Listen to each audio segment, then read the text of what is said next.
Welcome to the Tone Jerks podcast. I'm your host, Brian Gower, and with me today, Kyle McIntyre, that's me. He's in the house. Let's get down to it, Kyle. What is new in your world? What is shaking? What is grooving, baby? Oh, man. I finally got to my wiring harness that Gun Street Wiring set up for your P-Base. My P-Base. Yeah, just got that thing in. Oh, man. It's so much cleaner than what was already in there. It had the S1 switch, fucking garbage. Like the switch itself and yeah, it's like a small the circuit knob board. was even more it's like It's so strange. It's like, what the fuck were they thinking? Anyways, that's gone now. Fender, come on, get it together, would you? I just have to, get ready for playing at practice or at a show or whatever. Yeah. But it's all wired up. It all sounds good. So you gave Sean a little insight of what your pickups were in your configuration, and he set you up a tutorial on how to do it. Yeah. It makes it super easy. Note in there. Yeah. He's like, Kyle, do this. Don't fuck up. Do this. Don't. Well, no guarantees. Don't do this. And you're on your own, kid. Yeah.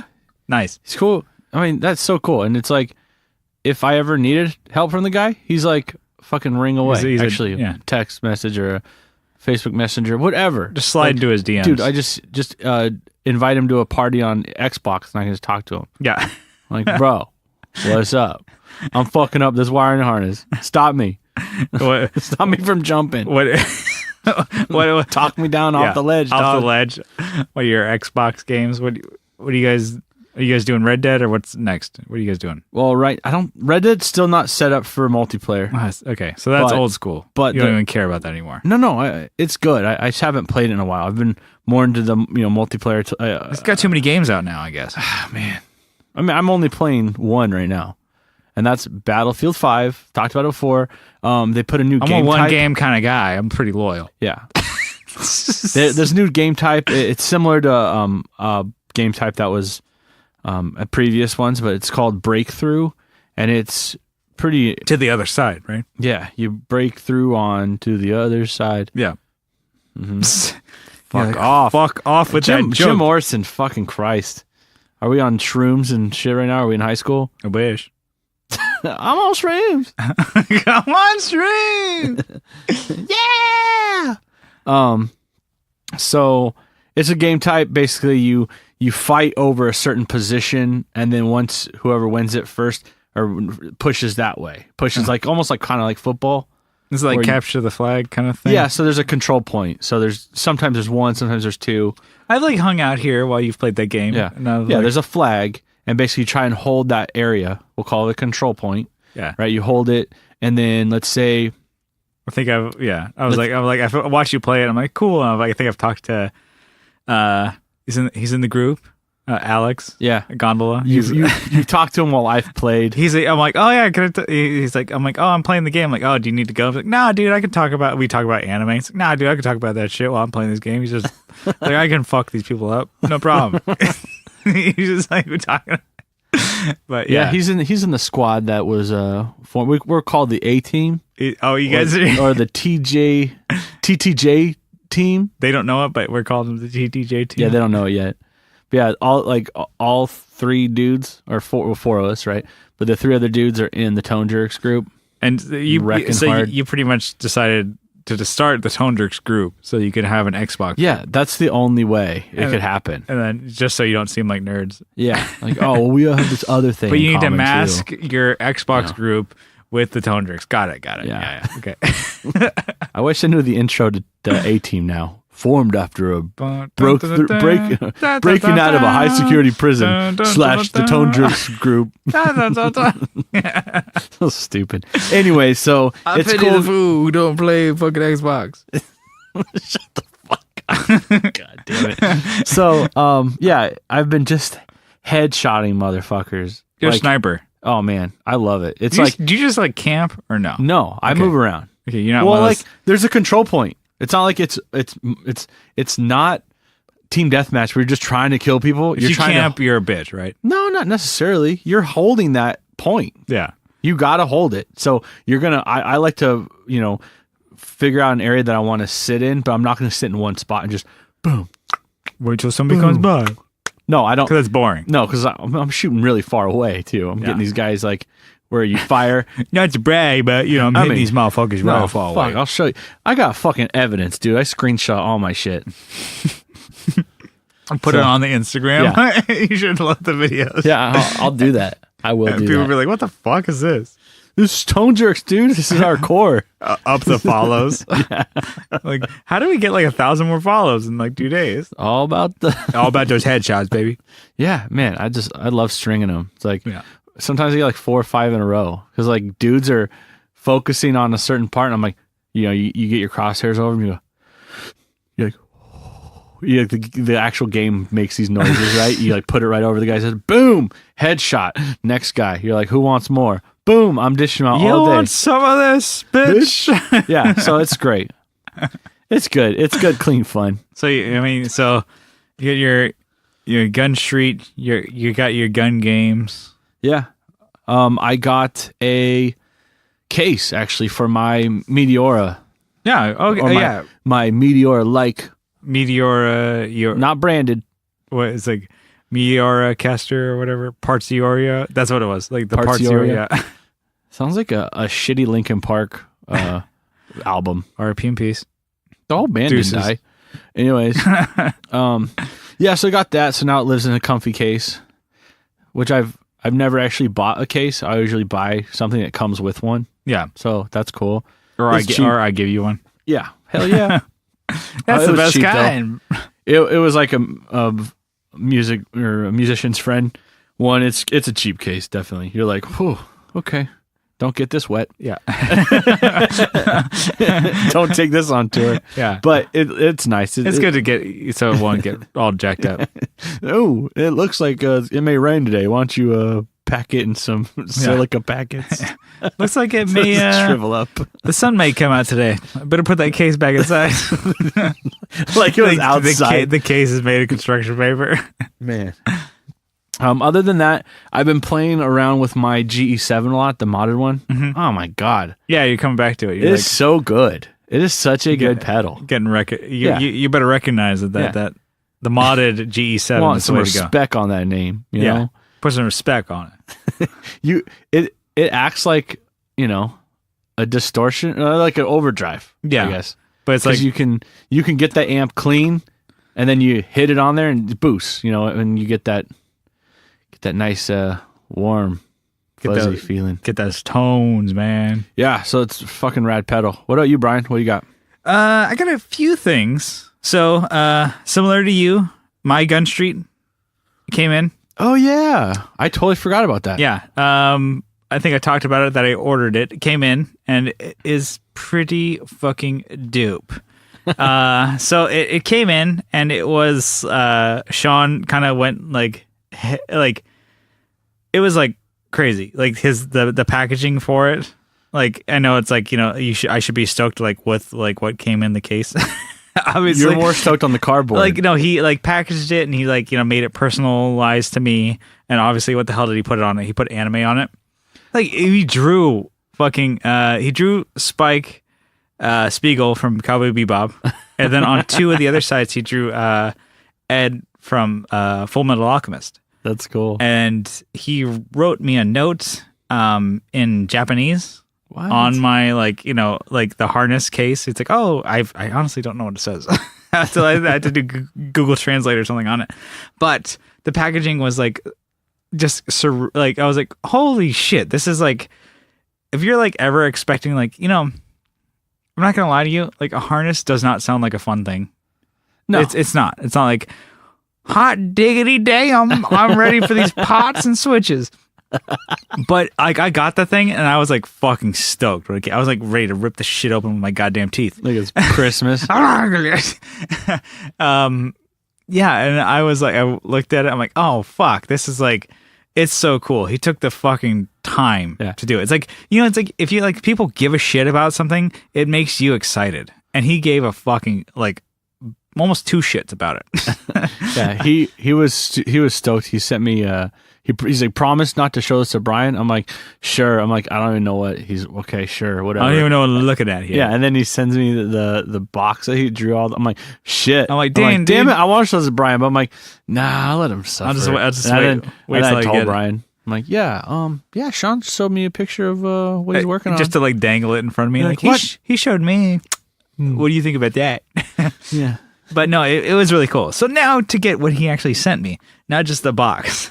He sent me, I think I talked about it before, but it was like I didn't have as good of information. So it was for my junior, Les Paul Junior, what I was running on it was a volume just to a, output. It was like, okay, just to like with the humbucker or whatever. You did that yourself? You customized it and stuff? Yeah, and I did a very, very shitty job. Oh, yeah, of but course. he did something super clean, looks really cool, and he sent me one with like a volume bleed circuit. I think it's where it retains the highs as you roll back the volume. Yeah. Because I told him, we talked about it, and I was like, cool, what do you like? What do you want to do? I'm like, well, this is kind of what I do. I'm like, if I don't have a volume pedal, I'll use this. If I don't have whatever, like I want my guitar to be as simple and yet versatile as I can.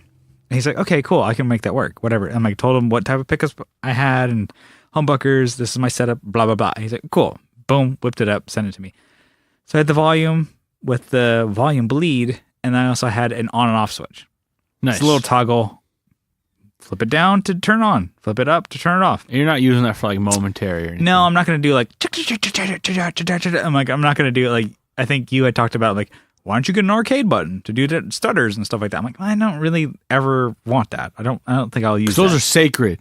No, Especially man. that Simpsons. If you're fucking Buckethead, dude, Lord and Savior Buckethead. No, I just like I want it off. Like I'll like do like parts where I'm just singing and talk, like verses or whatever, or like maybe in between songs, cut it, or whatever it's gonna be. And like I always thought that was gonna be useful. And guess what? It's fucking cool.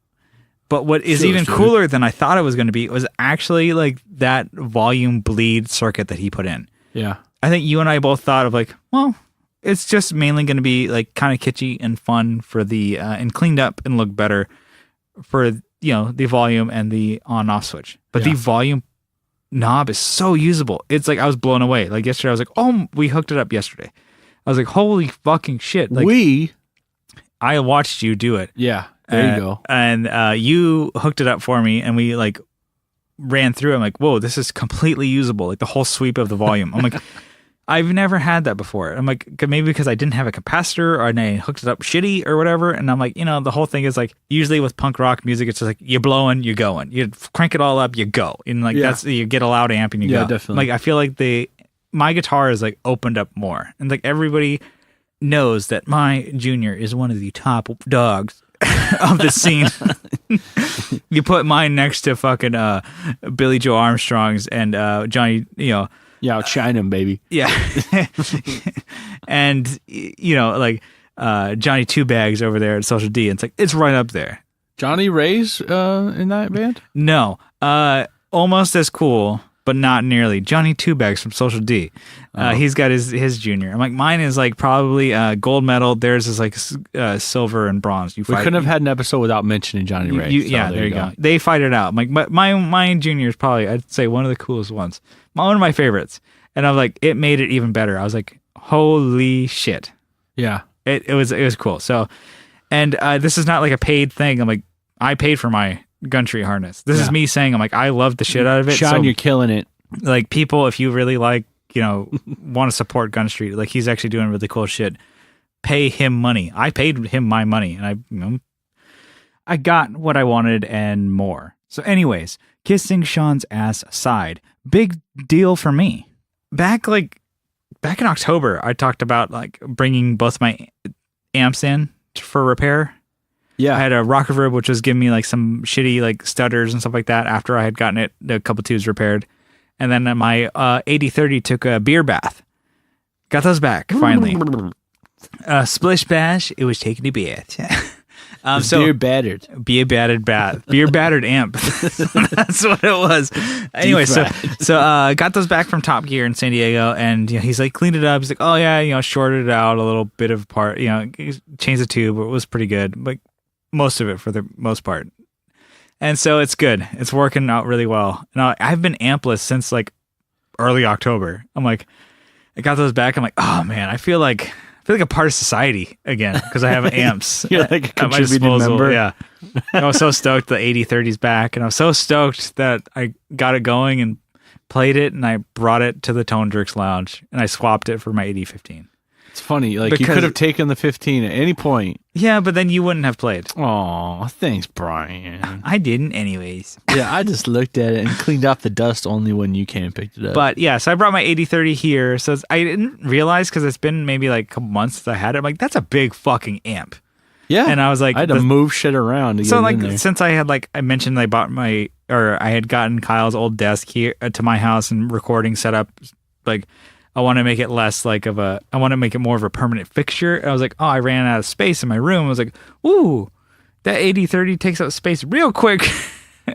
So swapped it for the 8015. So I got that at my house. Kyle's got my 8030. That's good. Rock Reverb's ready to go, ready for shows, ready to make it happen. So I'm excited. And lastly, this is kind of what's new for both of us. Yeah. We had our first band practice, I think since the end of September. Shit, it's been a long time. No, it's been a while since we've played. Been a while. So it's partially because of our drummer. He just had his first baby. So congrats to Brian. Oh, congratulations, Brian. Yeah, you don't listen. And to the so talk. he listens. He tunes in sometimes. But anyways, so our drummer Brian, he had a baby, and it was he took some time off because I'm like, I've never had one, but I'm assuming babies take some time and nurturing, so gave him a couple months. I mean, you're still growing, right? Yeah. Taking 30 years. Oh. So, just sucking on this beer bottle instead of a formula bottle. Anyways, so he's like, oh, dude, let's get back to practicing. Let's get back to playing. So he hit us up, and we started band practice at his house because instead of our studio, I'm like, oh, it's easier for me because I kind of got to be here, whatever. Yeah. I was like, and it was cool. It was a lot of fun to get back into playing and stuff like that. And the setup that he had in his garage, it's actually really cool because he's I think we've talked about our drummer is not for a punk band, he's a finesse style drummer. He's got he'll play fast and technical, but he's not going to be I was going to bang the fucking shit out of my drums, but like an idiot. I'm like, we're not at Wembley, bro. And he knows that. So he's playing finesse. I'm like, to me, I'm like, this is kind of loud, right? I'm sure the baby's waking. I'm like, the baby, his, we're in the garage. Little girl was there and sleeping. And I'm like, she's got to be waking up, whatever. I'm like, fuck it. Brian's cool with it. So let's go. He's dead. And so let's go for it. Anyway, so we're jamming. And the way we had it set up was actually pretty quiet. So what was your setup? I had the TB500, the orange combo. Just to get a little bit of a feel on the floor. And then I had my my live board. I was running the MXR tuner. MXR tuner, the compressor and the Westwood. Yeah, and then you used the DI from the Sansamp and ran that into a PA that we were both using actually. Yeah, we used a 2x15 PA. I think it's 1,000 watt PA.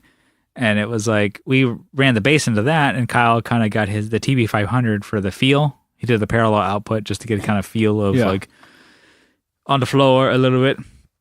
And then I used my mini pedal board, so mini pedals on the mini pedal board. That going into Brian's, he has a Crush 20, a little practice amp, but it has a headphone cab simulated out that we ran into the PA, and then because it's it kind of bypassed the speaker. I'm just basically playing through a practice PA. Yeah. 2x15, kind of side by side of the room. And then Brian ran in-ears. He did kick and snare just to get himself in-ears to kind of get a feel for everything. And it turned out we could play it at a reasonable volume. Yeah. And we could all hear it. We could hear everything in a controlled thing. I'm it was a lot of fun. It's kind of when your drummer is when he knows a damn. Well, that, and also he knows live sound too. That's true. That's a big part of it. And he kind of heard he had it set up for us. He's like, okay, just plug into your boards here, and we'll plug in your your line into this.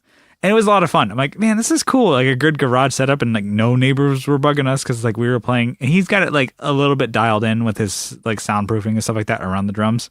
I got to the point where like we were jamming. I'm like, man, this sounds pretty good. And we're going through whatever, just hanging out. It's like we're just basically getting back into it. We haven't, seen Brian in a couple months. We haven't played our songs in a couple months. So just to get our, just step back in, you just wade into the water a little bit, just break some A strings. Yeah. Again. You broke your bass strings. Fuck. Yeah. Oh, what? You know what? He had a bass there. Luckily, he had bass. He had, like a Squire bass with the shortest strap. Strap. So it was cool. Like you're playing the bass like up to your neck, like Joe Branton style. Yeah, but it was cool. Bo Actually, Banton style. I played a whole song like finger style. Yeah, don't tell Johnny Ray. It was funny because I'm like, did he drop his pick? And like I look and your pick is in your mouth. I'm like, it's just because like, why did you play that like with fingers? I'm like, because it's up to my like my chest. I felt I'm like up to my elbows and bass. I felt like I had to play with my fingers. I don't know. Yeah, no, it was cool though. I've never done that. Yeah, it sounded good. So that may be something I want to try. Maybe it's out, like adjusting your height of your strap changes your bass playing. Yeah, maybe, but I ain't playing that high. I ain't fucking doing it, bro. I don't want. That's Johnny's thing. Anyway, so we're getting back into the groove. We're playing some old songs. We're playing some of our newer stuff, and then we are actually working on writing new stuff. So one thing I wanted to talk about is songwriting for new music. Yeah, we're like getting to the point. Maybe we are going to write new music. We have already recorded stuff, or we're in the process of doing it. We're playing it live. So I was saying, like, for new music, Kyle, like for our band, we're in a band. I guess any new listeners, like we're in a band called Playing Without a Pilot. Kyle and I, he plays bass, I play guitar, we both sing, and we have a drummer named Brian, which we just talked about. So we're all caught up now. Yeah, we're all caught up. Here we go. So we're talking about writing new music. And one of the things I wanted to like kind of harp on is like, is there anything when writing a song that you've always wanted to try and add that we've never done? We've been playing for over a decade. Yeah. What are some like things you've always wanted to throw in the mix? Maybe it never worked. Why didn't it work? Why didn't you want to try it? Let's kind of make that a loose topic. Let's kind of make that go. All right. I think I'm hung up on the fact that maybe I sing better than I play bass, so I try and leave parts open. Like, oh, I want to sing backup or whatever. I'm singing on this song, so like the bass part is kind of like, oh, I just play straight bass through this, and then I'll figure out later, like, oh, I'm not singing this song, or I'm not. I'll maybe work something out. I'll do later. Vocals later. Yeah. Yeah, but then like drums already set, so I'm just kind of like, or like, the bass lines. Or like Brian's already played to the parts that you've rehearsed. Yeah. And then so like when you get to the studio, you're like, I can't change up. I think like listening to other, listening to even music lately. It's not new, but I listen to bass lines. I'm new like, to you, or you're focusing on different parts? Yeah, I'm focusing on different things. I'm like, man, like I need to break up my bass lines more, feel it out, play along, work something different out with the drums, because to make it more interesting, just it's more fun to play. I mean, it's fun to like slam on the fucking bass and like drive. Yeah, I think you as a bass player, especially, you're a huge driving factor in the rhythm and time of the songs, which is cool because you've like you and Brian have now locked into that thing. Yeah, and you and Brian especially are like as cliche as it sounds, like you're the heartbeat of the song, and so now you're like figuring out like I can breathe. Yeah. I feel like we're all getting to the point now where we're as comfortable. I think we've been playing together in this trio for 2 years now. Yeah. And we're like, competent musicians, and we all know each other now, that we can maybe like start branching out. So this is like the topic of like, what are things you've wanted to try? So like for you, I'm like, that's a really cool thing for bass. I'm like, maybe take it easy. Yeah. And maybe work. Maybe reel it in. I'm like, okay, instead of like slamming down on these chords for the rhythm, like my rhythm can now be hitting this to like, lead lines to lock in with the kick or something like that. Yeah, so that even like today I was like, man, I can do that. Why am I not doing this? I'm just like, I'll go do do do do do do do do do, with a little bit of accents in there. But then I listen to a song, I'm like, man, I think maybe because it's like, with 3 people, you feel like you're carrying more of the burden. Yeah. It's like burden is a terrible word, but we're the 3 of us are carrying the weight. What if you have a 5-piece or 6-piece band? Yeah, you can mess around a little 2 more. guitarists, a single bass player who doesn't sing, a singer who all he does is sing. You have a piano player and a drummer. I'm like, you guys can like, You guys can do a lot less. Yeah. You know, it's like, whereas like if you're the one guitar player, you're the one bass player, and you guys both sing, and you have a drummer, it's like you guys have to like work together more. So I feel like, you know, to create songs, sometimes maybe we like, you know, just get to the finish line before then, you know, quick, without like, you know, without enjoying the ride, maybe is maybe like a shitty way to say it, but I think that's kind of a point. It's like we want to get there. And, you know, maybe we don't like think of like, oh, slow it back. Cause like the thing is like, we have so many songs that we don't have to fucking like rush to get these songs out. And I think for us, I'm like, for me too, I've been doing it a lot more of like trying to do like creative lead lines and stuff like that. Mm-hmm. But for me, I think a strong suit that I don't think I have, but I do obviously, is lead vocal work. I sang most of the last record that we just did, lead lines. And I was thinking you and I need to like collaborate more. You and I are both lead singers. Yeah. And for you and I, we should like both sing lead on songs, not in a way where we trade off. You do a chorus and I do this. We got into that a little bit with one of our songs, I think called Spineless on the last one, which we did like trading off on the verses. It's like a hot potato. Like you sang one part, I sang one part to like get a rebuttal. We came back and forth, back and forth, back and forth. And it was made it really cool. Like to you and I, I'm like, it was like last minute idea. I'm like, it came out really cool. And it's a cool thing on the record. And when we play live, people are like, what? He's the lead singer? Oh, he's singing? He's back and forth. Then we go back and forth. So you mean like more of like a Taking Back Sunday kind of feel? Kind of like that. I want to say like two lead melodies singing at the same time. Okay. That'd be cool. That would take, I think, for us, since we write separately, it would take. Yeah, we probably have to write separately and see if things work, and then I think that trash that's what I think it would be really cool. Is like we pick like maybe a song, and we both like maybe like whatever, like maybe somebody writes the verse, and then we both decide to be like, okay, these are the verses that we're going for. Here's a song that we already jammed. We both need to like write our own separate choruses. Well, shit, I'm drunk right now, dude. Let's just do this. This is fucking fuck the podcast and just do it. No, like you know the chord progression. Yeah. So do I. We know what the song's about. All right, break. I'll see you in a week or two. We both write our own choruses. We never tell each other, and we never even like hit the same melodies. We never even try and do like a scratch track of like, and like nothing. Yeah. So nothing is in each other's heads. It's all about experimenting. And so like. Yeah, and I think that's kind of cool. It's like being in a band. I know a lot of people don't have that luxury of being like, oh, you know, you're in a band currently, or you guys are like, you know, maybe are writing your first record or whatever. But for, you know, maybe it could be like, if you guys are writing your first record, like, take risks. We have, but it's like we haven't taken these certain risks. So I'm like, you're always trying to do something new. You can be in a band for fucking 15 years. You know, obviously we haven't made it big. And there's nothing to be said about that. It's like bands don't. Some bands do. Fucking who cares? It's not always the goal, though. Yeah, it's like you want to write good music and be proud of it and have fun and be like, you know, just do something that's worth a damn. And so that's what we're trying to do. It's like we're trying to write something crazy and cool and new, and just to keep us excited in doing it, because that's why we're all playing music in the fucking first place, right? Yeah, another one, I would like to be less predictable on like song structures and stuff, like play around with things like that, you know, like, oh, well, I'm not going to have, you know, maybe my chorus is not, it's like a pseudo chorus. It sounds like the chorus before, but it's different, you know, whatever. Like vocally, or kind of like even bass parts.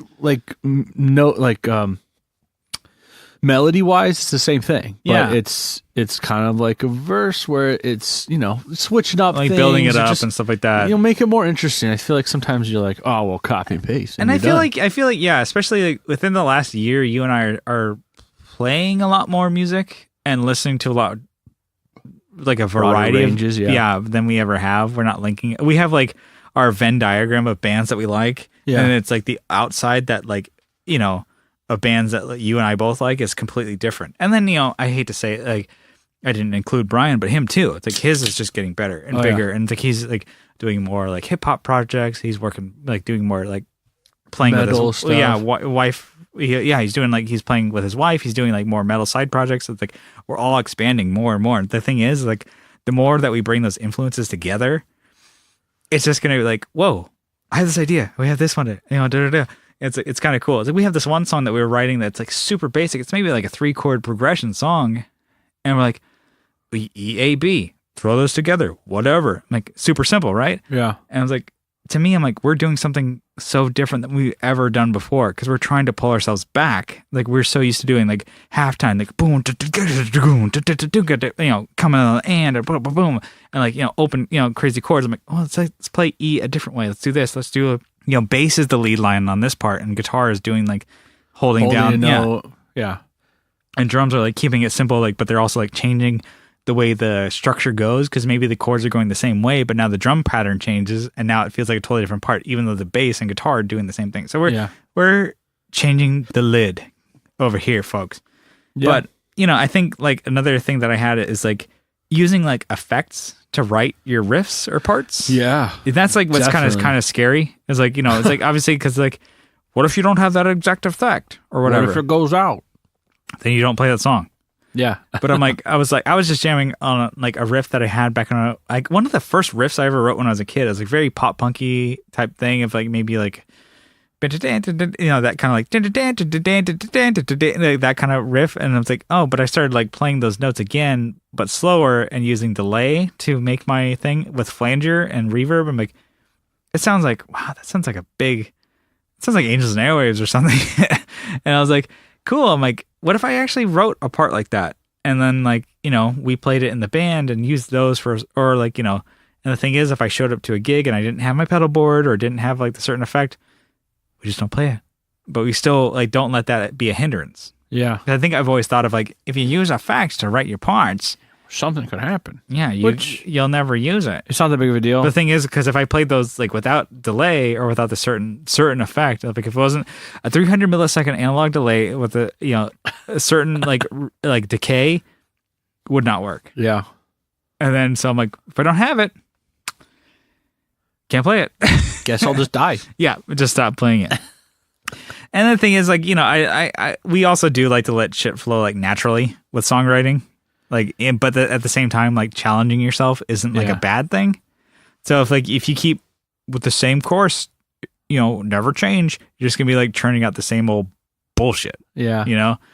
But like, and then again, I've never wanted to like try and shoehorn a part in because you're gonna know like, wow, what was that? Phoning that shit in. You just like, oh yeah, let's just stick that right on the fridge. Because like we've wanted to write like double time songs or like a double time part for like since 2008. Long time. And it's taken us over a decade to write the perfect song for it. And so I think to find the right drummer to be able to work it and make it happen. It's like a loose topic of like, songwriting and that kind of deal. But, do you have anything else to add? No. Okay, let's bring it to another topic. What say you, Kyle? I always love new topics. Okay. So I wanted to talk, because I got my orange amps back. Yeah. It's kind of like how Stella got her groove back, but not as cool. What color are they? They're orange. Shit. And all of them are orange. I have my bass amp is orange. The guitar heads, the cabs, the combos, they're all orange. You don't go for the black ones. No. But I love that orange vinyl. And I will, I've said it before and I'll say it again. Like back in the day, I thought the orange was fucking stupid. Yeah. Eat my words. I'll eat them. Fucking. You're hungry. Yeah, well, even with my hand, my bare hands. Yeah. I love the shit out of them. They're so cool. They're so good. They sound great. They look cool. Everything about them. So, but one of the things that is cool about the orange amps is the aesthetics. The orange Tolex. Yep. So I wanted to talk about amp finishes. Okay. What, because some people are like, it's utilitarian, it's there. It's just to get the sounds out, but the guitars are more the thing. The pedals are more the thing. But I think amps they gotta look cool, right? Yeah, they do. So catch your eye. Let's discuss like amplifier looks. That's the where finishes. all the tones at. Yeah, that's where the tones come from. You hide it underneath the Tolex, and so it doesn't leak out. It just holds it in, so it only comes through the grill. Yeah, shit. You got some things to say about them. Let's go. Let's give it to me, baby. Dr. Z. I like those red amps, red combos. Yeah, they have like the Maz 18s and stuff like that. Yeah, they look combos. Really. I think with the big Z. I'm not a big fan. The cupcake knobs. They're kind of like very simple. Yeah, I'm not a big fan of red. Like I like red, but you're like a bull. Yeah, Wait, how does a bull sound like? I don't know. You better go talk to him. Bullshit. Go to Chicago. Fuck off. God damn it. You were the dad jokes. I was killing it last week. Yeah, you were. I'm trying to catch up. Good luck. Doug Dr. Chris, Z. that's for you. I don't know. They also make them in black too, but those are just a little boring, I guess. Tolex. Yeah. So like you have your favorites. I have a lot of. I have like favorite colors in Tolex. Orange, obviously. But yeah, I love orange. Orange is my favorite color. But there's certain like Tolex colors you see and you think of an amp, right? Mm-hmm. So like obviously orange. Yeah. But then like when you see that like that dark green, like was it like mesas, like those? Oh, okay. Yeah. That's what I think of. I've Some seen of them the in, old stilettos and stuff like that. Yeah, I've seen used them to in be like green. snake skin. Fucking, that's dumb. So snakeskin, you're against that. Yeah, I mean, I think a little gaudy. Oh god, they would have like the snakeskin in replacement of the tread plate. Yeah, for like the rectifiers. The diamond plate, the diamond plate, like tread plate. Yeah. I was like, oh fuck, dude, the tread plate I thought was cool. I thought the tread plate was fucking bitchin'. I think too much snake skin. But they would do Someone's like gonna come and throw paint on it. yeah, they would no the snakeskin over the instead of the tread plate. I'm like, what are you doing? That looks like shit. Oh, I thought you said you liked it. That looks like shit. Oh, I mean, I would obviously take one, no problem, because the amp is so damn good, I would take it, no problem. yeah. But it was like I'd rather have that without it. But the leather on those mesas was pretty cool. Yeah. They had, not only did they have leather on the actual faces, but on the corners they did leather. Yeah, leather corners, corner protectors, which is cool. It looked badass. You didn't have the metal, like the bubble looking corner. It was just like a nice smooth cover. Leather cap on the corner or whatever. And you know what? Even when you bought that one that had the leather ripped off of it, it still looked cool. And it was like so that's the like, undercoat, and like I wanted to mention that too. It's like before we get into the other styles, like relic amps. Yeah, that was are definitely you one. For or against stuff? Like if you're like Tolex starts getting chipped off, you start seeing the wood, you start seeing the plywood, whatever. It's like, is that for or against? Like, is it just like let it whatever happens? Kind of whatever happens. But like, if it starts coming off in big pieces, I like to repair. I like to patch. Would you rather? I mean, but the thing is, you can get that for a better deal. Because my orange cab that I got, yeah, I love it. Yeah, looks beat up as fuck. Looks cool. Yeah, I think your 810, like you've tried to baby that. And it looks badass because it's relic. It's because you've played it. Yeah, it was like some areas like the corner pieces. I want to keep those in place. So I guess But I've re-glued them and stuff. And, but like because I don't want it coming off in huge sheets. Like I've seen that and I don't like that. But like wearing on the edges and stuff. But like right where joints meet, I'm like, oh, that's gonna lead to bigger problems. So I'll keep it on for a couple more years. But I'm not gonna like, make this look perfect. I just don't want it falling off. Yeah, my 8030 has like a big scratch on the side. Yeah, I think I've said it before, but it's like I was pulling it out of my truck and it like had this big tear and the Tolex like came out and I was like, oh dude, it's cool. It's like it happened. Like I didn't mean it. Like I was gonna be like, yeah, just fucking like throwing this across like a fucking shot put. No, it was like it happened. Or no, I guess like a discus. Yeah. Imagine like throwing an 80 pound AD30, like just like a discus. I'm gonna throw a disc out in your back and trying to throw that around. But no, I'm like I pulled that out of my truck and I'm like fucking like cut the thing and it's like and I took it in for repair and the guy glued it and made it like more seamless. I'm like, damn it, fucking hey, dude, I never asked you to fucking finish that shit. Fucking up, dude. I'm not paying you extra. Actually, I probably did already. But no, I mean I think it looks. I don't know. I think that shit looks cool. Well, like Marshalls in white. Yeah, so that's like the black the piping color or the Marshall's white look cool. Oranges and white look cool. And also Marshalls in orange. Those I see them like I'm scrolling Reverb. I'm like, oh, it like catches my eye. Yeah, no, they're cool. Orange head, orange cab. I feel like they're trying. I had a friend who has my buddy Sean Skelton. He has an AC30 that somebody painted like the same color as an orange amp. Oh, and I was like, I want painting. I would refinish it. Maybe it was refinished. I couldn't tell, but it looked really good. Yeah, but it still had like the brown, like Vox thing on the grill. Yeah, I was like, What? Yeah, see that's like But a tablecloth on the he front got of it that. for like a good deal. Like I think well under $600 because he's like, Dang. he's like, oh, you put cashers on it and you changed the color of it. I don't know, dude. And he's like, fine. What about $500? It has like, I think it has blue speakers in it, and it has like, it's like, you know, a Vox that he got for like under $600. I want to say closer to 500 Dang. that he got it because it was like, and he's like, I don't care what it looks like. It sounds good.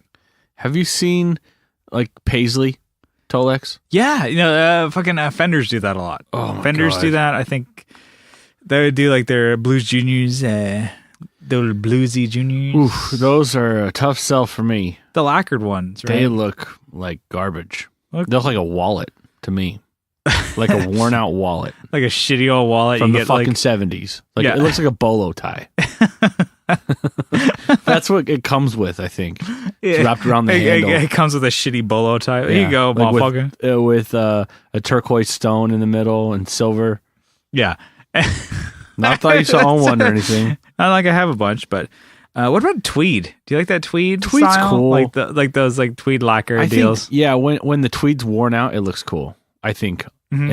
and like in a worn out, Yeah, like weathered one, yeah. but it's got to be a combo, right? yeah, I don't think a head and cab. Maybe I should do that for my cab. SVT, No, cab would look SVT dumb. Classic. I should do that, No, and the 810. I think no. Yours is good. Relic that shit, baby. That thing looks cool. You know this is worse than Paisley. The fuzz, like the fuzzy, like you see on the PA carpet speakers. fucking shit from the Oh, 80s or God. like 90s. Yeah, it's like a PV's. Like I have that on one of my JBL 15s. Those are terrible. God damn it, those are My cat RP piece. You're late. My late great cat Maxwell, Maxwell. he used to fucking just like sit on those. He loved them because he would just fucking knead and scratch the shit out of it. It's like, we have scratch and posts and stuff like that. We have like 4 of them for you. But you know what? These PA speakers need to get fucked up. Those look pretty nice. No, It'd be a I'll have to shame if somebody scratched them up. So he loved them. He scratched them up. But I'm like, God, Those are damn it. horrible. They Yeah. pick up like dust and dirt And cat hair. cat hair. Yeah, and cat hair. Anyway, so carpets, those are the worst. What about tuck and roll? What's your Like the vinyl, like custom. They can look, looks like 007's door, like the door in yeah, or like M. to like a like a dive bar. They look like a divey bar, kind of like the back wall, like Casbah, like, Yeah. Till 2 or something like that. yeah. Fuck. Those are San Diego bars. Sorry, they look like a dive bar, like door, dive bar, like scenery or like the stage. Or like an S&M club, like their front door. Yeah, Not that I've ever seen one or been inside one, But, you know, on you- accident you- when I you- had to use the bathroom really bad. you But yeah, could understand. No, I mean I don't know. They can be kind of cool if they're sparkly blue. I think it's cool. purple. I've seen purple. Yeah, I think the sparkly colors are cool. Like the black ones, I'm like, Yeah. those can look shitty. Gray is shitty, but if they're like purple, red, or blue, I think I can deal with it. I think they all look pretty lame. So, It wouldn't be preferable, but I could deal with it. yeah. Like Western style leather, like with like the Western like style finishing on the Oh. leather. I think Satellite does some of those. Where they look like they're like off the cow. No, they do Not ones where worn. it's like they have like print on it, where it's like almost paisley print on the leather. I guess I want to Oh, say they're the God. Western style, but they're paisley print on leather. But it's like embedded on leathers. Anyways, I think those are kind of shitty. It's what I'm getting at. If you don't understand, they're kind of shitty. Satellite makes cool amps, but those are fucking shitty finishes. What about like you were mentioning about like custom built amps, like you can do your own. Yeah. Who does that? That was Benson. They do you can do your own custom Tolex and stuff. yeah, on it? I think for probably an upcharge. They do like Of custom course. finishes. They do like fabric sometimes, like whatever they can assuming whatever they can shellac and get lacquered all up and shit like that. They can make it work. I know they did for Blake. I think of on Tone Mob. He's shout out. He did his amp from Benson. He did it in like a fabric that he got from like his grandfather, who was an upholsterer That's and used cool. to do like in the industry. He had like a roll of it, and he's like, "Can you do this?" And the guy was like, "Yeah, I can fuck with that for a little bit." Probably not in those words. but he was able to make it happen. And so like I think that's pretty cool. Like a fabric and lacquer it up. Like custom finishes are cool. And well, I've stumbled across was it Gallant Sound? Mhm. You can like do a custom amp, just like their cabs, like it's like a 2x12, where you can not only do like what speakers you want, but you can pick the Tolex, the grill cloth, and also they have like a metal grill on the front, so you have like a grill cloth, and then you can choose what cymbal color. Okay, you can choose like all this stuff, which is really cool, and like you can get some really really cool color combinations. I was going like white everything, and then like the grill cloth behind the grill was like a bright color, so it like made the grill stand out. Yeah, no, you change the hardware. You can have like silver screws and silver instead of having black or whatever. So you can want. totally like yeah, it's really cool. And I don't know how they sound, but you can put your greenbacks, you can put your swamp things, you can put what like a bunch of different speakers in there. But you can also really change the looks of it too. Yeah, no, they do Zilla cabs in the UK. Oh, yeah. I think they do a pretty custom job. I think it's good price for UK, but it's shitty for US. We should go pick it up. Maybe that'll be better. Oh, we'll just fly over there. And then Avatar Mojo they do stuff like that in the US. So that's cool. I think I would do that. But I'm like, that's kind of all I had for that. Yeah.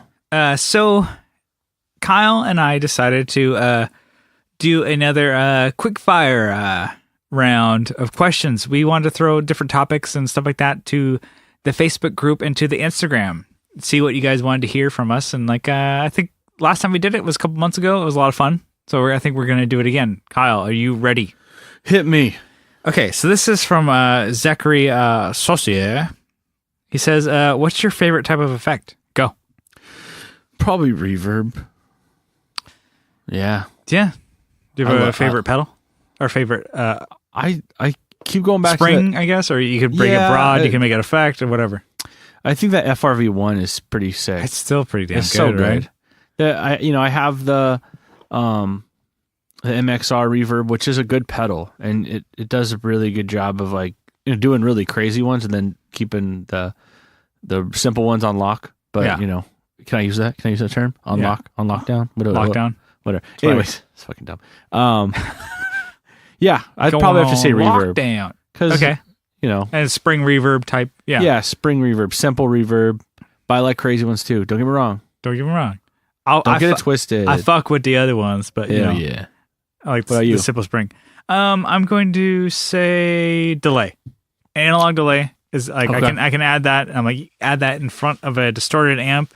It'll make a huge difference. Add that in front of a clean amp. Yeah. You can get a totally different type of effect. It's like it's a simple like 3-knob analog delay. If you don't have the tap, that's fine. You can make a lot happen with the analog delay. You gotta fuck with that rubberneck a little more. I'm gonna have to grab one. Oh man. But I have to take that home since now I have amps at my house. Yeah, I can. Yeah, you can go through my library. Yeah, since I got amps now at my house, I'm like looking at Kyle's pedals. It doesn't matter. Simple ones. I don't care if they're MXR or DoD, Boss. Don't give a fuck. I want to try these things, like, because I'm like, okay, like, as much as I love my Fractal, it's funny because it's like the last like couple days before I got my amps back, I was finally just like dialed in the great like pedal platform, and you got bored. No, I dialed in my great pedal platform. Like it works with my FX8. It works with my like conventional pedals. It works with my mini pedal board.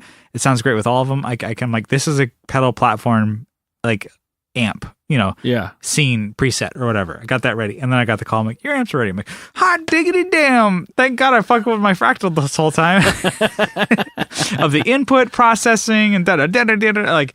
And people were like, that's basically a computer you play guitar with. Yes, it is.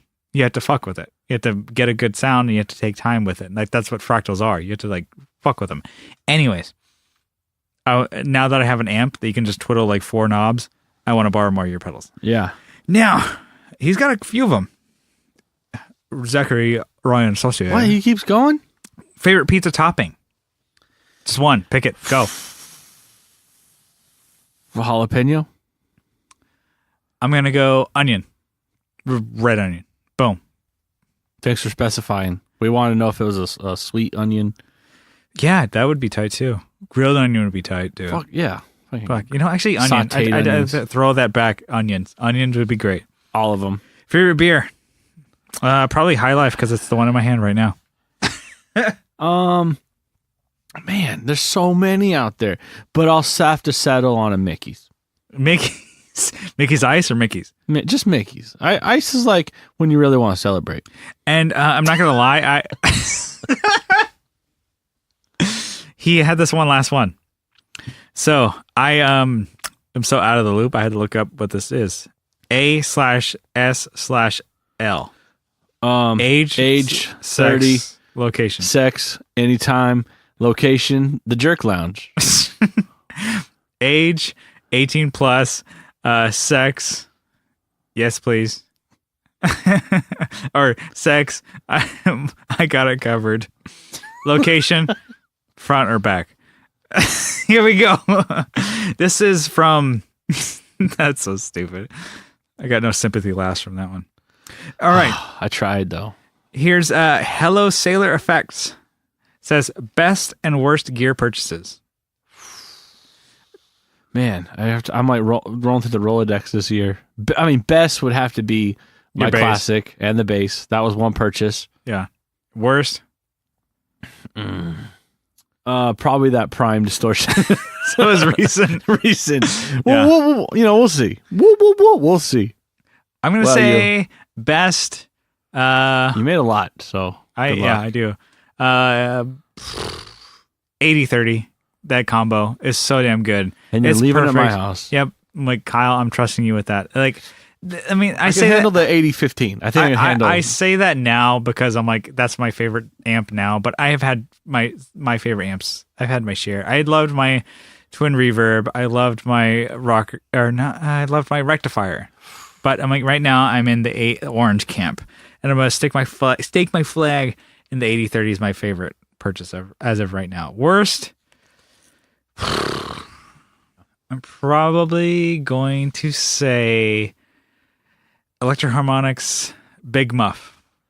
Or little Big Muff. I think it was the Little Big Muff, not the Big Muff or the Big Muff Tiny. It was like the one that was kind of in between. It's like, you're still pretty fucking big, but you're not as big as the other one. I was like, because I got that because I'm like, that's a fuzz pedal. This is my first pedal. Yeah, that was my first fuzz. Okay. Fisher Price, my first fuzz. It sounded like shit on guitar. It sounded like shit on bass. I could not make it work. I was like trying to like make that happen. I just couldn't. It wasn't. When was that? It wasn't it was like probably 2008, 2009. Should have gone to Cherry Box, dude. Yeah, 2008, 2009. Yeah, fuck. I don't know if he should have hit him up then. Yeah. But you know, I hadn't discovered what I liked about fuzz, and didn't realize like how many different types of fuzz back. Like it was back when I was still discovering pedals, so I was like, "This is cool," and I was like, "Man, this thing sounds like fucking shit," and it was fucking terrible. That sounds like shit. And now I'm like, okay, if I really wanted a Big Muff sound, I can get a good one with a usable side that can like blend other things in the Pelotar. Mm-hmm. So I found a good Big Muff. So that's that. That's my worst purchase. That was the fucking shittiest. I could not make it work with anything. I was trying to shove you onto like, let's use a Big Muff on bass. Let's try that. And you're like, man, I tried. I remember trying like multiple practices and being like, just could not. Where am I? I can't even hear myself. And it just like was shitty, and it was like bigger than it needed to be. It was bigger than an MXR box. It was like a Ditto X2 size. You know, it was like, you know, or like, you know, think of Strymon Flint or whatever, like that type of like size. It was that kind, little Big Muff. It wasn't like the Big Muff Nano or whatever. It was just like, and this thing fucking sucks. I think sucks though. This thing sucks dick, dude. That was my worst one. So we have another one from Johnny Two Guns on Instagram. I wonder who that guy is. Yeah. He says, does size really matter though? It depends on what he's talking about. I'm asking for a friend. Oh. So I want to say, no, it does not. I think you and I are in agreement. It does not, because tell your friends, it does not matter, because I have an 8015 that is loud and proud and sounds damn good. Yeah. And the bass, you have the TB500. Fucking Christ. Oh, it's like I think we've said it We before. preach this all the time. It's like it doesn't even get past your knees, and it will blow the roof off the place. blow off your ankles. It's all about the sound and how, like, for bass, it's 500 watts and it carries, Yeah. and it's shaking the place. It sounds good. 15 watts, like cranking. Oh man, I'm loving it. I'm cranking it. But no, that one's good. Then we have one last one from Instagram. We have Spencer Heim from Chai Guitars. Yeah. That's his Instagram handle. I asked him, like, do you have any questions or topics for the episode? He said no. So thanks. Yeah, thanks, man. Thanks, Spencer. Thanks for your contribution. It's like, no, fuck you guys. We'll remember this. Or F you guys. I don't think he curses. He may. He probably does. Maybe when he stubs his toes, Yeah, he kicks the coffee table. He Like, says he doesn't listen to the podcast because we curse. So, Flub. you know, well, flub that guy. flub you, dude. Yeah, cuss you. Cuss you. I was about to say, like, shit off.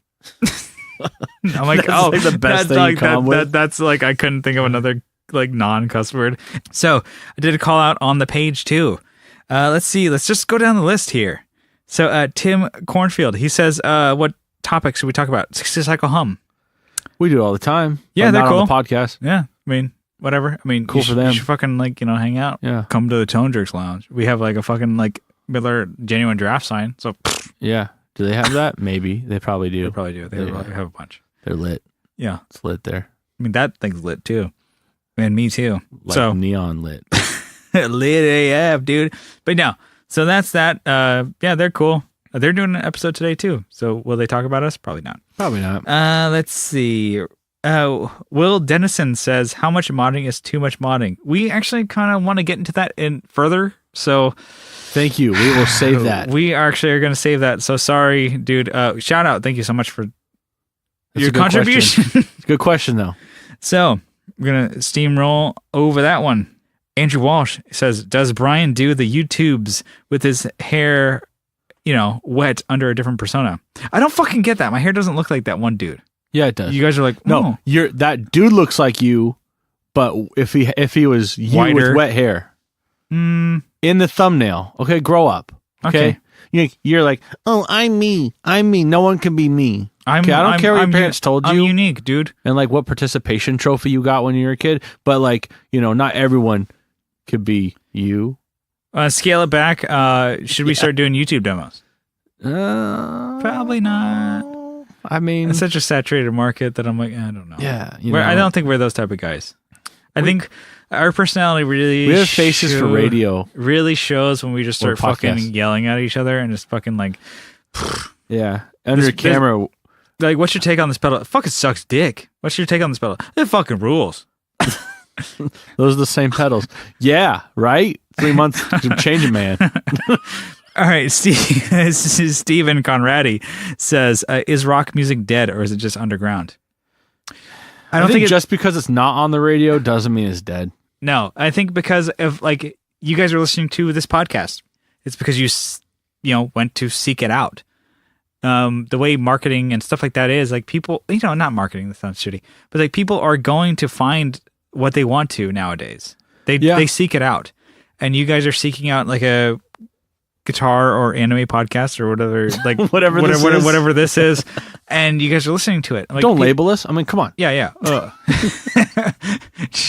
Push me, I'll push back. What's up? I'll push you back. But it's like, okay, if you guys are listening to like your bands that you find, I'm like, you guys maybe found that on YouTube. You guys found it on, maybe you heard it on the radio. Maybe you heard your friends talking about it. And like, you know, they may be rock, they may be whatever, they may be guitar music. Maybe Steven was talking about like guitar music. Is it dead? No, it's not. It's alive. It's all over the place. It's like Spotify. Everybody, like with like DistroKid or with like, you know, some of the other stuff that we've used to put our music up. I can't remember. CD Baby. Yeah, CD Baby. Like all the distribution type of sites, you can pay the fees to get it on iTunes, get it on Spotify, get it out there, Google Play to the world. It's easy to find music. But how do those people capture your attention? That's where music has so changed saturated that it looks like there's nothing for you, probably. And with it's like, out there. Yeah, and like with like, you know, maybe you're so disenfranchised with like, what do I like? Who am I? What do I like? But the thing is, like, find your own identity, find your bands, find the music that you like. And like, the thing is, like, as much as you feel like you're the only person that likes this band, there's probably thousands of people who like that band. And, or if you like Playing Without a Pilot, there's 10 people who like that band. Yeah, in the tens. It is in the tens. It's cool. I don't think it's underground. I mean, it may be underground, and the thing is, that's cool. Fuck it, who cares? The thing is, like, with the way music is going, I saw, recently, did you see this whole Spotify, like, the end of the year thing of, like... Yeah, people post, like, and what you've listened to. Bands post, like... Thank you for the 5 million plays or whatever, 5,500 whatever plays, and then somebody posted like a meme of like, I think they did the stats or whatever, just tried to be like a dickhead of like, Spotify got like some billion amount of plays and made this amount of money and like paid this amount of money to artists. Thank you, douchebags, or thank you, suckers, or something like that. And the whole thing is like, okay, that's one way to look at it. And then an artist I really like, I've talked about him tons of times, C2A. He is one dude in the UK making music on a Fractal into a Focusrite, cheap Focusrite, into his gaming computer that he plays video games on. He's making these albums. And then he says, like, I have gotten over 1 million plays, and this has paid my rent. Yeah. I'm living a life because of you guys. Thank you so much. That C3PO guy, he like writes his own stuff. Yeah. And stuff? Yeah. He's a robot that writes his own stuff. He's like, he talks in a bunch of different languages. Yeah. But it's like, the thing is, like, he took it a certain way that he can say, like, thank you so much. Like, I maybe have 1 million plays. Yeah. That changed my life. Yeah. Where somebody who's like, I have like 37 million plays, and this has been, I've only gotten like $100,000 from this. Yeah. Or whatever the amount of money is. Probably a couple $1,000s. And somebody says like, oh yeah, you need to have like, 10,000 plays to even get like minimum wage or something. I'm like, cool. You're still making money. You're still making money, bro. Like, get a job then. Yeah. Because, like this guy, like he was working and selling records. And he's like, I'm blown away that I'm able to now quit my job and now just like focus on. And like, the thing is, he built a YouTube channel while having a job, like a full-time job, because he's like, he just would put his songs up online and people would subscribe to him and say like, I don't want to hear when the next song comes out. Yeah. Sometimes he does playthroughs. It's like, I'll just do a playthrough, like a video camera of me playing through my song that I already recorded. Here you go. And, he got to like 50,000 YouTube subscribers. And some people grind for those. Yeah. And he was crazy. Like, he was able to do it just by putting out his own music.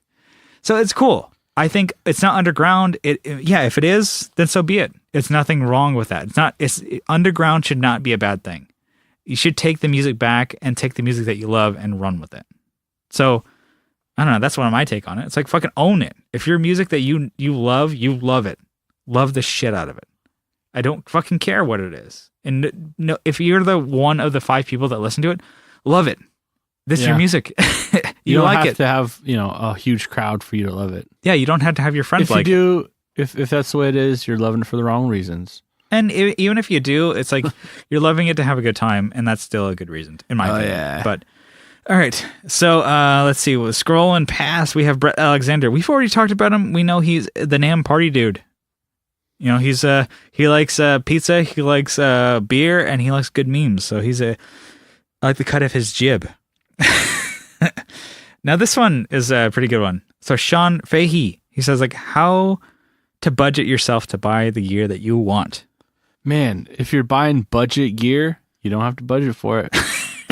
Yeah, aim low. Aim low. How about aim that? Aim low, and then aim low. No, we're gonna stop that. Sweet Behringer. No, not that low. Okay. Keep going. I was thinking like, okay, how to budget. Like, I think it all depends on your financial situation, of course. Yeah, especially what you're doing. It's like, if you're like Kyle and I, none of us, we don't have kids. So we don't have to be like, we're going to get diapers and get their fucking first grade and shit. Like, yeah, it's like, that is obviously the most important part. But then you think about like stuff like, okay, maybe don't, go out to eat as much. Don't like, which like for me is really cool because I don't have any friends. So nobody invites me out. So I just like, yeah, but see, if you have friends, sometimes they pay for your meal. Yeah. Maybe that's a good idea too. You got to be nicer to people. branch Now you got to be out. nicer to people so they pay for your stuff. Stop being a dickhead. Yeah. Buy the cheaper beers. There's Kirkland Lights. They do like 56 packs. So if you got to buy the beer, buy the 56. They do like the 1,072 pack. Like, same price. Yeah. Doesn't matter. They're what just like, we're just the gonna, buy-in's the same. we're just going to fucking put a pallet and ship it to your house. If you're willing to get that much beer and deal with it, it's same price, dog. Yeah. 20 yeah, bucks. you maybe buy the cheaper stuff. Like, and this is the dumbest one. Like, just don't buy things for like a good 6 to 9 months. Like, you can drop it on the big stuff if you want. Yeah, and I'm like, something that I do, and like everybody's always said, like, that's fucking stupid. Every time I get a $5 bill, cash, I put it aside. That's fucking stupid. Yeah. Over the past, like I think 3 years, I have like over $1,000 just that I always deposit into a certain account. Because I'm like, okay, cool. Well, That's kind of more of my like just in case type of money, but it's like, like do something like that. Like every time you you pull out, maybe every paycheck, pull out like an extra $20. Yeah. And you might use that to buy a soda or something. And if they happen to give you like 2 5s, or 3 5s, as your change plus like, ones and quarters or whatever, you're like, well, fuck, be disciplined and say, every time I get these 5s, I'm putting them aside. Okay. That's one way. Or you can let's say you have a short list and a long list. Let's say stuff on your short list you stop buying, Mm-hmm. and then you can buy the thing on your long list. Buy that one thing. Yeah. Because like for me, my MXR, I actually have recently I've built like a long and a short list. So, like on my long list is Big Sky. Oh shit. And then on my short list is MXR Bass strings. Yeah, bass strings. On my short list, I need bass strings. Was it the badass, super badass overdrive? God, how many badass Well, there's another distortions one. do they have? Well, They have 4. There's the modified OD. Yeah. There's the 78 distortion. There's one more I have, and I can't remember. I'm an idiot. But there's another. Fucking Christ. Anyways, yeah, chip off your short list. It's basically what do you want more? Mm-hmm. Do you want your short list? Do you want your long list? Yeah, and kind of like pick and choose and like kind of strive for a certain goal. Yeah, we're not going to tell you how to save money, but maybe you stop chipping on your short list. Yeah. Yeah. So those are kind of my tips of save cash. Yeah, and I don't save money, so Yeah. don't listen to me.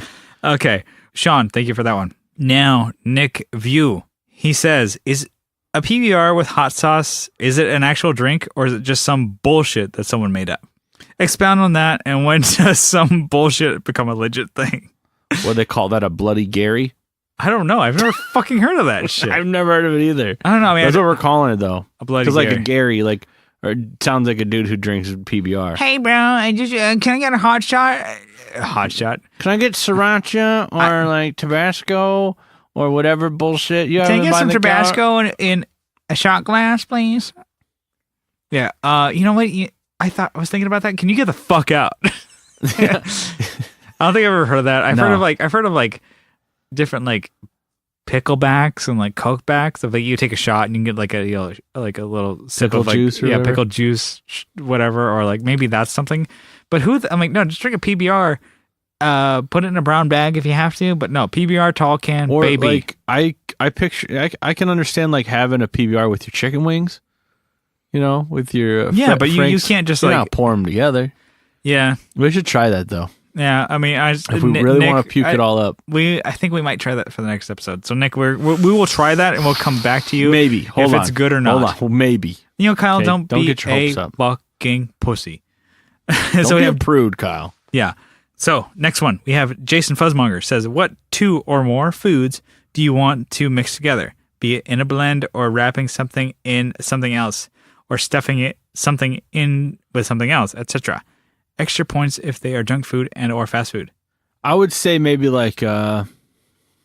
mac and cheese, taco or something, or a burrito. Mac and cheese. There's got to be hot dogs in there, obviously. with the crusties on top of the mac and cheese, Mm-hmm. I'm going to go with, I don't know, like a burger, like Jack in the Box burger, whatever, Big Mac. Actually, yeah, like Whopper or something like that.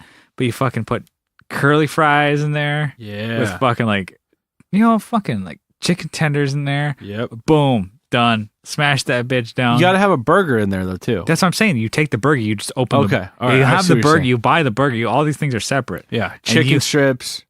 With, you putting, like, what kind of sauce is going on this? We're going to put fucking Frank's Red Hot. Frank's Red Hot. See, to me, that, like, ranch would go with that. Yeah. Both. Fuck yeah. Add them on. I think that would be good. That's my deal. Mine was just off the top of my head. I'll probably think of something like at 3 a.m. tonight, and I'll let you know, Jason, because that's when you're up. Okay. Steven had another good one. I won't mention it because I want to use it later. So, Steven Conradi. We'll credit you later for that. You are damn good on that one. So, we're going to go, because I think we got to talk more about that. He talked about recording an album. Yeah. And so we have done that many times, and we are doing that now. So, sorry, Steven. We're going to have to do that a different Doesn't work for time. a shotgun round, probably. Yeah.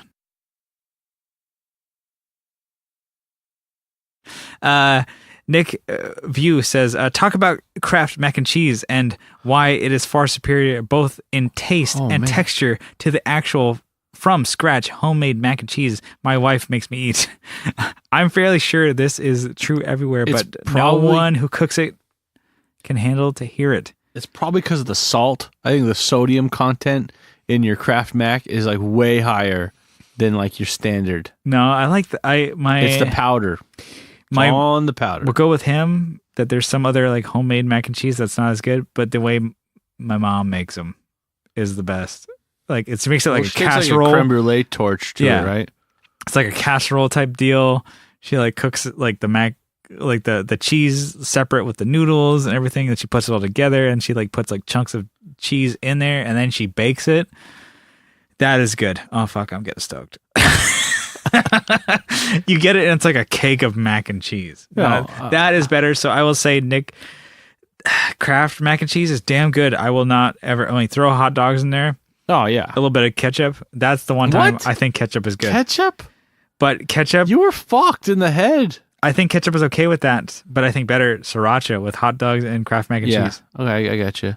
But you know what's really good also with is a tomato soup with Kraft mac and cheese. With mac and cheese. I don't care where it came from. Okay, so like it was separate bowls or mixed together. You have them. You have them separate. Okay, so you gotta have like two bowls. You can definitely take your fork and dunk it into your fucking tomato soup and just. It's all going to the same place, okay? No, I'm not trying to donk. I'm just gonna fucking in there. Yeah, fucking donk in it. Yeah, just donk it in there and fucking just slam it down your pie hole. It's still pretty damn good. Okay, mac and cheese is probably like pizza, where like even bad pizza's good. Fucking good. You know, I've had like Velveeta. Ooh. I think when I was a kid, I thought it was fucking bullshit. Never wanted to eat it. Yeah, Velveeta. But Velveeta shells. No, that's what I couldn't. I would eat that. No, I could not dig it. I would eat the shit out of it. I could not do it. The shit out of it.